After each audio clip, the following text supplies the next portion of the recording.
Olá a todos, bem-vindo ao curso de Fotografia Computacional. Esse é o primeiro módulo do curso, apresentado pelo Lux AI, né, aqui no Centro de Informática da Universidade Federal de Pernambuco. Meu nome é Tsangin Ren, sou professor aqui do centro. E eu vou acompanhar esse primeiro módulo com a parte de introdução à imagem e fotografia. Então, os tópicos que vamos ver na aula de hoje são o conceito de imagem, os tipos de imagem, fotografia, perspectiva, um pouco de história, né, o histórico. Vamos falar, obviamente, a gente está falando de luz, né, de visão, de imagem, de fotografia. Então, a gente tem que falar da radiância eletromagnética e o espectro, né? Aí, a ideia da percepção de imagem, cores, né, um pouco de percepção do ser humano, propriedade das cores, adaptação ao brilho, imagem digital, né, a parte de aquisição e um pouco de processamento. E os sensores que são bastante utilizados, os dois maiores sensores que são utilizados nas câmeras são o CCD e o CMOS. E fala um pouquinho do conceito de amostragem, quantização, e a gente vai falar da representação da imagem, como é que a imagem é representada digitalmente. Okay? Então, os tipos de imagem, né? Os tipos, obviamente, falando de imagem digital, né? Em fotografia, depois, né? Obviamente, as imagens começaram como analógicas, mas estamos todos agora usando, né? Tanto celulares como câmeras digitais. Então, eles são capturados por sensores, né? E é claro, o número a gente pega esses sensores, pode ser a maioria deles CMOS ou o CCD, e obtém um conjunto aí finito de pixels, né, que você tem a resolução dela, contendo informação de cor. No caso, se for uma matriz pura, só uma de intensidade, então seria no se chama tons de cinza. Mas se você tiver cor, então você tem as três matrizes no RGB. E a gente vai comparativamente falar de imagens analógicas, né, que são capturadas de filmes fotográficos por meio de processos químicos. Veja, isso já é um tanto até um pouco do passado. Obviamente ainda existe, né, então existe também, tem suas vantagens, desvantagens, tem suas diferenças também, mas claro que nesse curso a gente está falando de imagens digitais. Então, a gente tem imagens, né, que está associada à captura e o registro num único quadro. E se você tiver uma sequência de quadros, né, frames diferentes, a gente está falando de vídeos, né? Então, a sequência, então, daquela, de certa forma, uma ilusão de movimento, né? Quando você vê ele, né, de um frame para o outro, com a taxa, né? Normalmente, para ter uma percepção de tempo real, né, por ser humano, para o ser humano são 30 frames por segundo, né? Mais que isso, a gente não tem essa percepção. Claro que existem câmeras, né, com muito mais frames por segundo. Aí você vê aquelas câmeras interessantes, né, que tem em câmera lenta e você consegue ver, capturar toda aquela informação em muito mais frames por segundo. Mas para o ser humano, né, num vídeo normal, são 30 frames por segundo, já vai na limitação da capacidade do ser humano. Mas claro, as máquinas, né, podem produzir, podem estar trabalhando com mais frames por segundo. Aqui está um pouquinho da linha do tempo, né, da evolução da câmera. A gente já fala, né, dessas câmeras obscuras lá, 1500, né, já se tinha essa ideia dessa câmera obscura. Em 1820, 1830, né, o da Guerra criou é considerado o primeiro inventor dessas câmeras. E a gente tem essa evolução, né, do século 1891 até 1900, né, o Kodak começou, né, com essas câmeras obviamente analógicas, dá para ver aqui, né, esse início aqui, 1935, 1942 com as Polaroids, e aí a era mais moderna, né, 73, 78, até em 78 aqui, nessa janela de tempo, eu vejo que o Steven Sanson, ele já inventou a primeira câmera digital, né? Foi patenteado. E ele estava trabalhando nessa, a primeira câmera digital, ele estava trabalhando na Kodak. Que você viram que a Kodak, né, até tem uma grande história nisso, né, em câmera analógica, mas eles não acompanharam a evolução, né, e hoje em dia a Kodak não, né, nem fazer câmeras digitais eles estão mais fazendo. E aí, 1900, aí nos anos 2000 começaram a surgir, né, as primeiras câmeras no celular. E aí, até a evolução, obviamente, nos tempos atuais que a gente está com, né, essas câmeras muito iPhone, a Samsung que estão e a Motorola, obviamente, que são os três grandes do mercado. Aqui está a imagem da primeira fotografia, né? Aí a primeira fotografia do mundo, né? Produzida aí por Joseph Niepce, bom, e através de uma técnica de heliografia. Essas câmeras analógicas, né, os modelos analógicos, a gente não vai entrar em tantos detalhes porque, obviamente, o nosso interesse é mais no digital. Aqui está, né, o inventor Louis Jacques Daguerre, né? Aí ele inventou essa câmera chamada Daguerre óptico, né? Óptico, né? E aí considerado, né, como uma das primeiras câmeras que foi inventada em analógico. Você tem todo um processo, veja como é um processo bastante complicado aqui, né, de várias sequências do que eram utilizados nessas primeiras câmeras para fazer o registro da imagem aqui, né. Então, hoje em dia, né, qualquer um pega uma câmera no celular, aperta ali, a gente tem até controle por voz aí para bater foto hoje em dia, né? Então a facilidade aumentou bastante. Aqui está a primeira fotografia colorido, certo? Que foi tirada por Thomas Sutton, que coincidentemente trabalhava com o Clerk Maxwell, né? Que é o grande Maxwell das equações de Maxwell, né?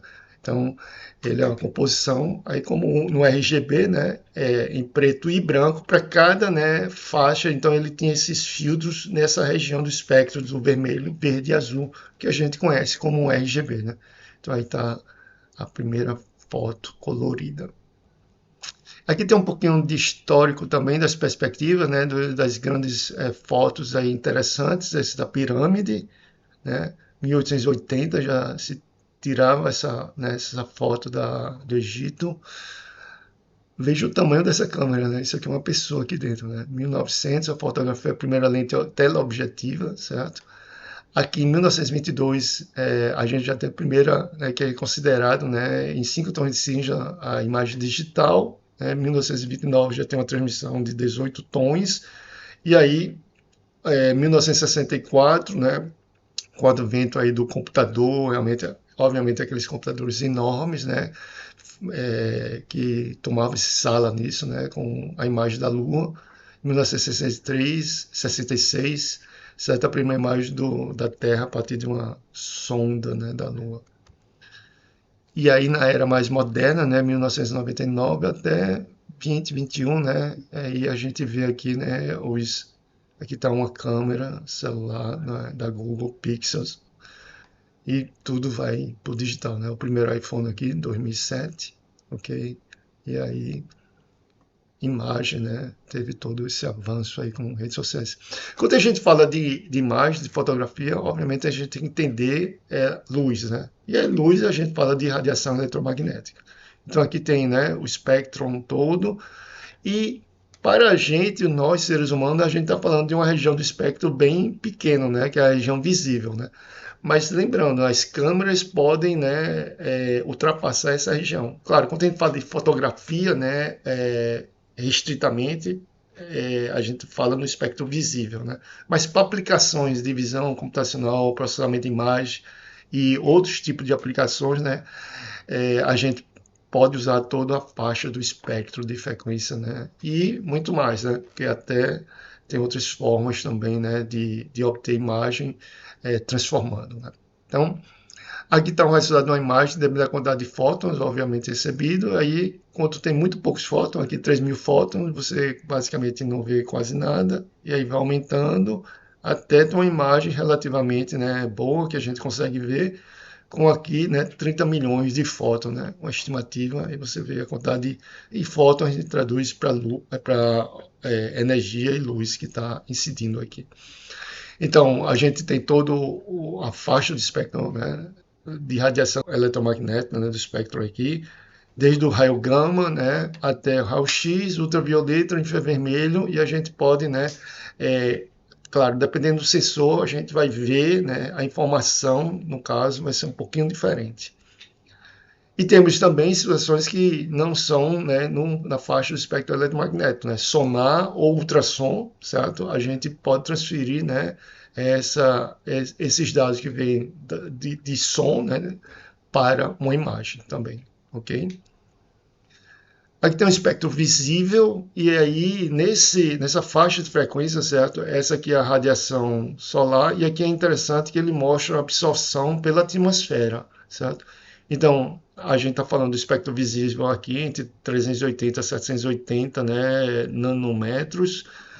Então, 48% está aqui. E veja que aqui tem curvas de absorção aí da atmosfera, né? Então, a atmosfera também, né, quando a luz chega na Terra, onde nós estamos, né, porque tem uma parte de cima, ele já é meio que atenuada, né? Então, aqui tem um exemplo, são a luz vindo diretamente, então você pode ver o espectro, então tem toda, né, a faixa, você veja que ela é quase que uniforme, né? Tem todas as. Mas quando ele passa aqui na atmosfera, né, ele é absorvido, e aí você pode diminuir, né, um do outro, né, a luz das estrelas, né, do Sol aí, e o planeta, e aí você vê só do planeta, e é dessa forma que a gente tem uma assinatura, né, do que está lá, né, então aqui, por exemplo, é uma faixa referente à água, né, e aqui tem uma outra faixa. Então você consegue, com isso, dizer qual a composição aqui que você está passando aqui. Okay? Então tem um método de análise espectroscopia, consiste em medir essa quantidade de radiação emitida e absorvida das moléculas. Com isso você consegue, né, tirar algumas informações aí interessantes.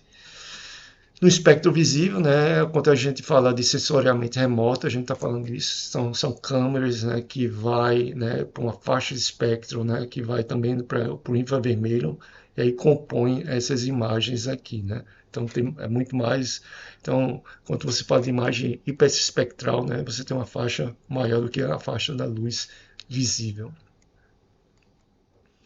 E hoje em dia, com inteligência artificial, a gente já tem imagens que são generativas, né? Então, imagem gerada pelo próprio computador, né? Pelo modelo de IA generativa, que é bastante interessante isso.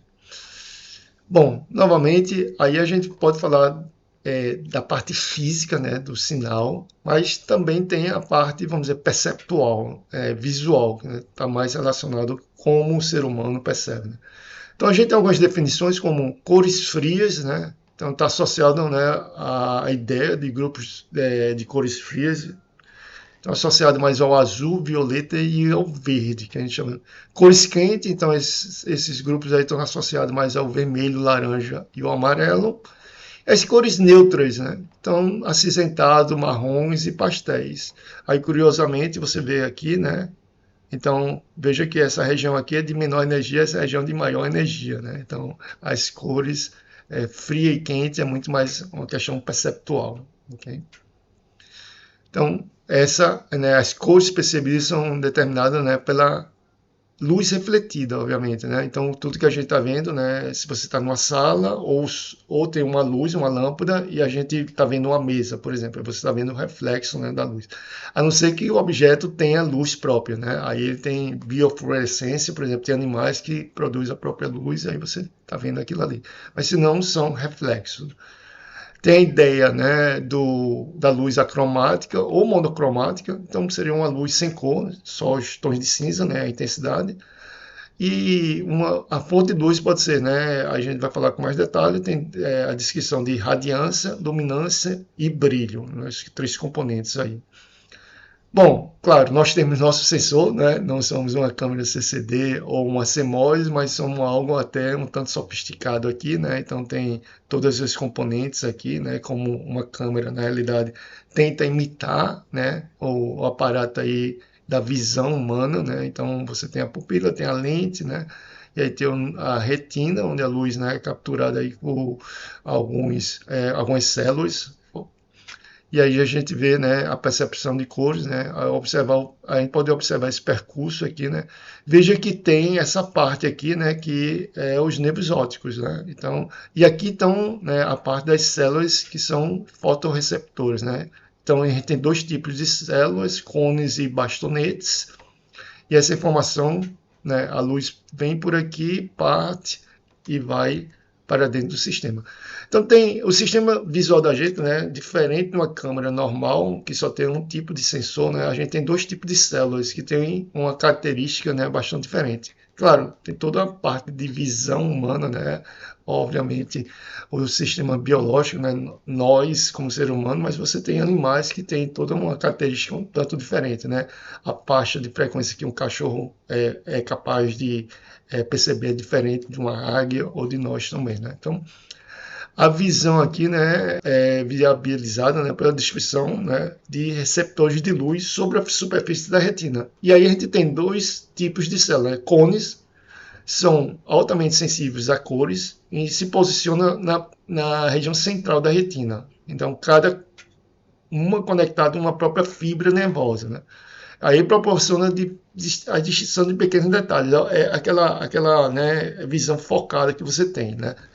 E seu número varia entre 6 a 7 milhões. Em compensação, os bastonetes estão distribuídos na superfície da retina, né? Variando a quantidade de 75 a 150 milhões, veja que é uma quantidade muito maior. E ele proporciona uma visão ampla do campo visual, né? É essa ideia da visão periférica. Então, a gente tem uma percepção de lado, mas se você quiser olhar com cuidado, você vai ter que virar a cabeça, né, para ter essa visão aguçada aí, mais focada. Isso acontece por causa dessa distribuição, né? Aí você vê a distribuição de um. Aqui tem um ponto cego, obviamente, porque tem as terminações das células dos nervos ópticos, né? Então equivale a essa parte aqui, né? E aqui a gente tem a distribuição dos cones e bastonetes, né? Os cones estão aqui, são mais focados, e aqui tem os bastonetes como estão distribuídos. Isso é muito interessante, né? Porque o aparato de visão do ser humano já é bem diferente de uma câmera que tem uns sensores, né? E cada pixel tem, né, sua característica, não são células com dois tipos de características tão diferentes. Em relação à fotografia, aí a gente tem várias definições aqui de fotografia, né? Aí a gente pegou duas definições. Então, segundo o Michalis, né, é a arte, né, ou o processo de reproduzir pela ação da luz ou de qualquer espécie de energia radiante. Aí veja, qualquer espécie de energia radiante, então não é só no espectro visível aí da gente, né, na nossa limitação, sobre uma superfície sensibilizada, imagem obtida mediante uma câmera escura, certo? Então tem uma definição até um tanto técnica, né? Então é essa arte aí de obter essa informação. Segundo Webster, né, é a arte, veja que todos os dois começam com arte, então fotografia a gente sempre relaciona mais à arte, né, não, então como bater uma boa foto, como obter, né, e está relacionado ao ser humano também, né, então quem é que vai apreciar a foto, né? E quando a gente fala de, né, visão computacional, esses aparatos mais para a máquina, aí é mais uma questão de sinal, né, então, nessa definição, nessa segunda definição, é a arte ou o processo de produzir imagens pela ação de energia radiante, especialmente, né, luz em uma superfície sensível, como filme ou um sensor óptico, né? Então, e aí, as componentes básicas da câmera, né, é a lente, aí a gente tem um equivalente, obviamente, no nosso olho, né, que ele foca a luz no sensor da imagem ou no filme lá. A abertura controla a quantidade de luz que atinge o sensor por meio de um ajuste de tamanho e abertura, né? Você vai bater a foto, então vai ter uma abertura lá, né? E ele vai permitir entrar a quantidade de luz. E tem o que a gente chama de obturador, né? Que determina o tempo de exposição, né? Controlando a duração da exposição da luz. Aí a gente pode ter essa visão aqui. Essa imagem aí está né, as palavras estão em inglês e é muito conhecida também, né? Tem a lente, né? Tem um shutter.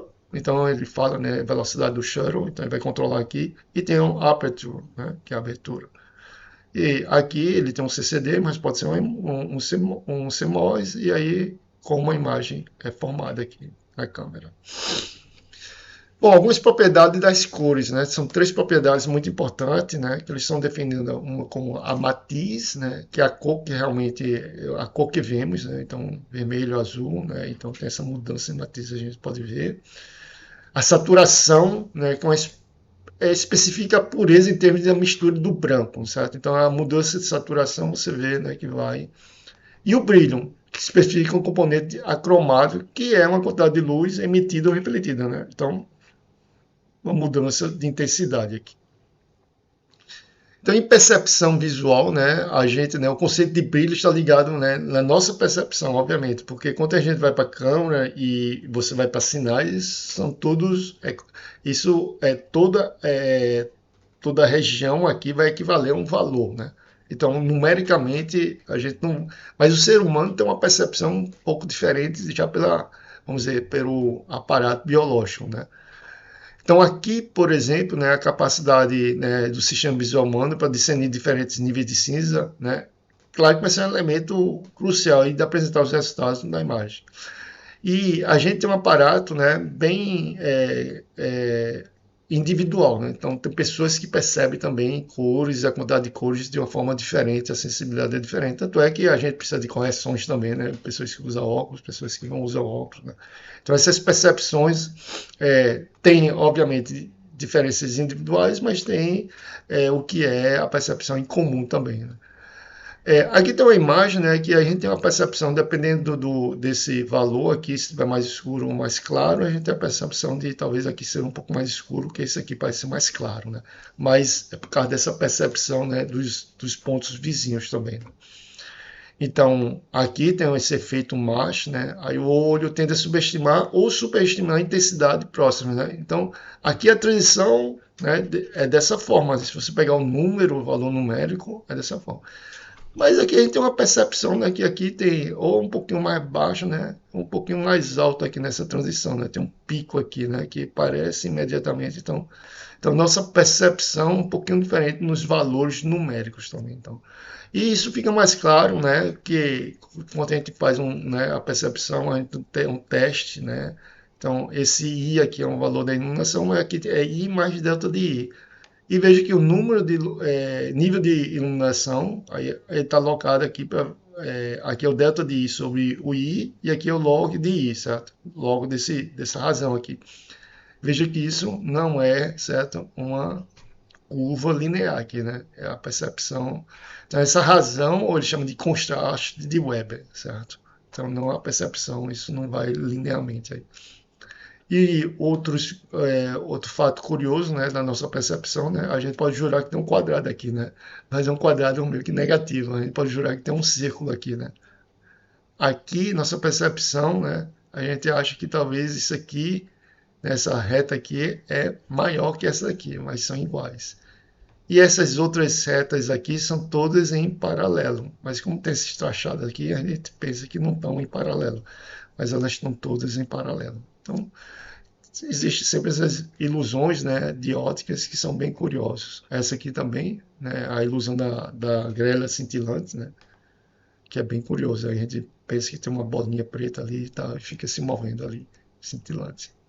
Então, aqui também, né, a percepção que ela está curva, mas elas devem estar todas retas aqui também.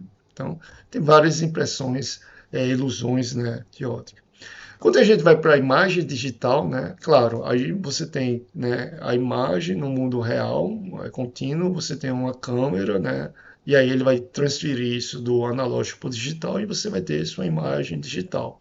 Como é que a gente vai representar, né? Matematicamente, a gente representa, né, a gente fala que é uma f de xy, né? Então, bidimensional, aí o AF significa o valor de intensidade em cada ponto, e XY é a posição, certo? E nessa F é a intensidade de cada ponto dessa. Isso uma imagem, né? Um plano só seria uma imagem em torre de cinza, e aí você tem um RGB, que são 3 matrizes dessa, que representam a imagem colorida. Os componentes, né, num sistema de processamento de imagem, né? Normalmente você tem uma tela, né? Obviamente está tudo conectado em rede, tem um computador, aí você vai ter que armazenar ela. Se você quiser imprimir, você pode ter impressoras, né? Muitas vezes esse computador precisa de uma placa especializada, né? Hoje em dia está tudo meio que embutido dentro do computador, né? Um DSP, algum hardware específico, né? Software de processamento de imagem, de como tratar. E, claro, né, como você vai adquirir essas imagens com sensores, né, câmeras e assim por diante. Na parte de aquisição de imagem, como a gente falou, você tem, né, um CMOS e um CCD. Aqui um arranjo 2D, né, muito conhecido aqui, que aí cada ponto desse equivale a um pixel, que ele está pegando basicamente energia e ele transforma nesse sinal aqui, né, em um sinal elétrico. Okay? A gente também tem fotodiodos, né, então nem sempre precisa formar uma imagem desse jeito, né, você tem fotodiodos também, você tem um sistema que reconhece, né, a quantidade de luz.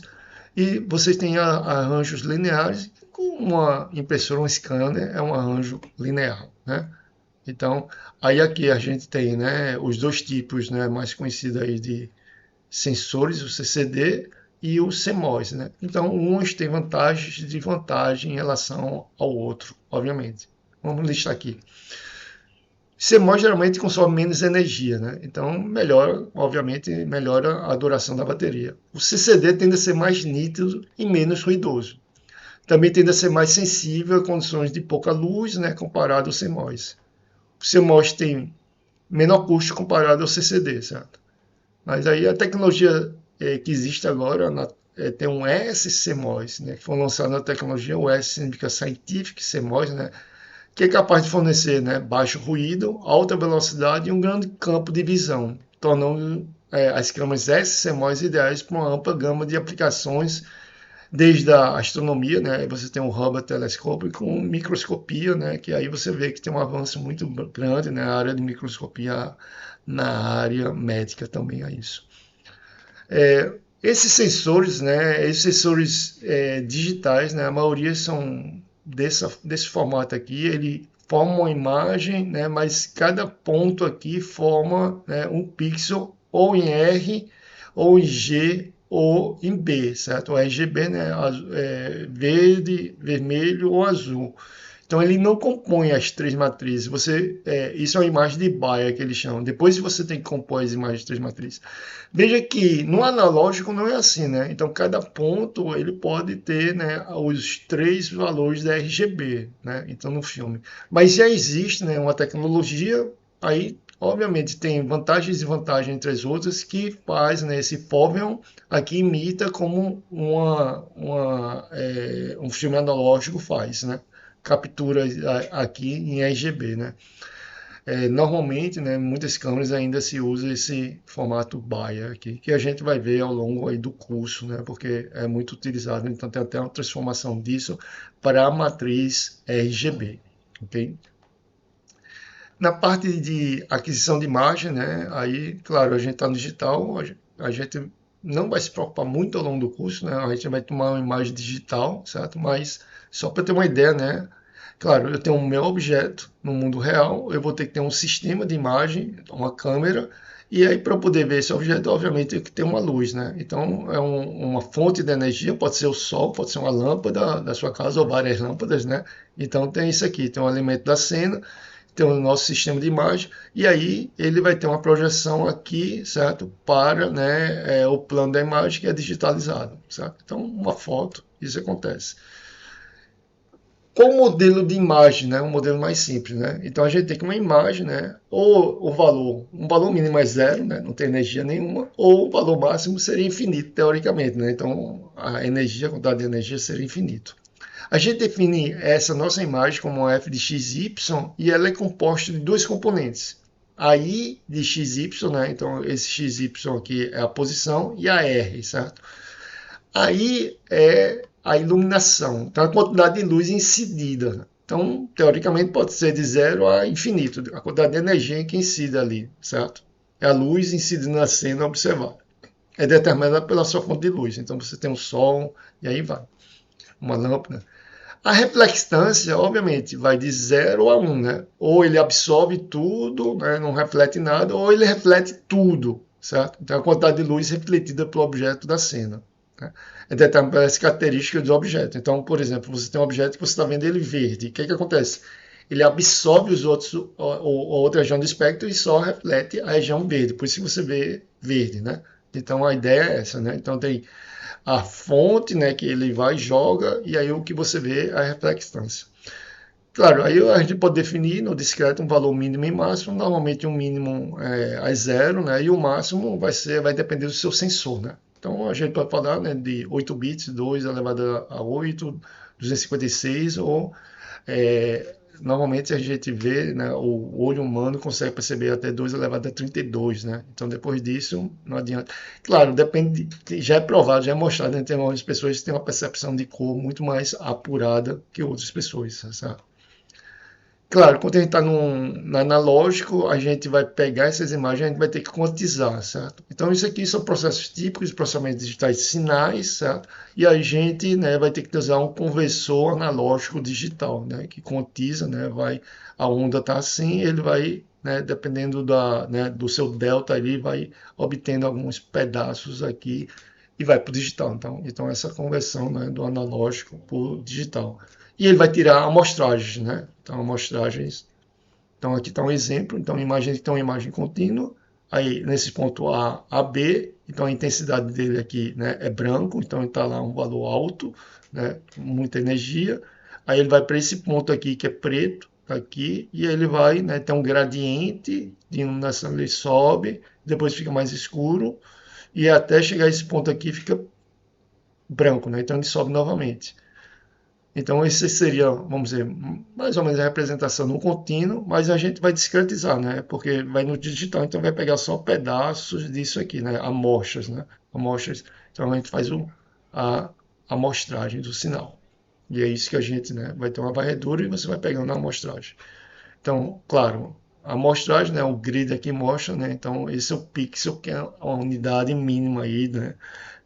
Aqui, né? Quanto mais pixels você tem, melhor fica a sua imagem, melhor a resolução fica. A forma de como a gente faz para representar essa imagem, veja, não é uma coordenada cartesiana comum, né? A gente tem um eixo Y aqui e o eixo X para cá, e todos os valores são positivos, certo? Então, meu ponto aqui, né, minha imagem é definida como se fosse uma f de xy, né? Então, uma função, obviamente, xy, o teu valor no ponto xy é a intensidade. E em imagem, né, se padronizou começar do zero, né, não começa do 1. Então vai de 0 até n-1, que é a quantidade, né, que você tem aí, que você quer. Então é dessa forma que a imagem é representada. Né? Então a posição 0, 0 e o valor da intensidade do pixel nessa posição. Okay? Então aqui tem alguns exemplos dessa representação, e aqui só tem, né, 3 níveis, né, 0, aí tem um valor que 1 e o valor maior aqui 5, né? Então a representação, então essa representação em 3D, né? Aí uma visão de cima, a gente tem essas três regiões e aqui os valores delas, ok? Então só para ter como exemplo.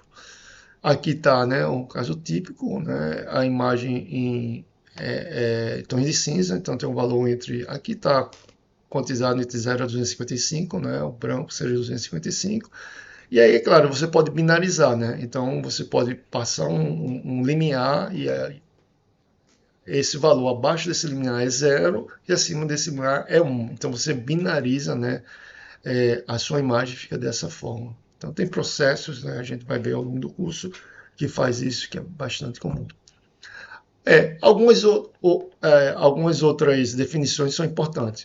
O conceito, né, de saturação. O que é saturação? Saturação é quando o valor máximo da qual todos os valores de intensidade são cortados em uma certa região da imagem. Né?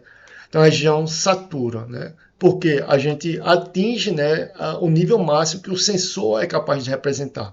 Por exemplo, se eu tenho uma representação que eu só consigo fazer, né, de 0 a 255, então quando ele passa acima desse valor 255, eu não consigo representar. Por isso que ele fica saturado aqui.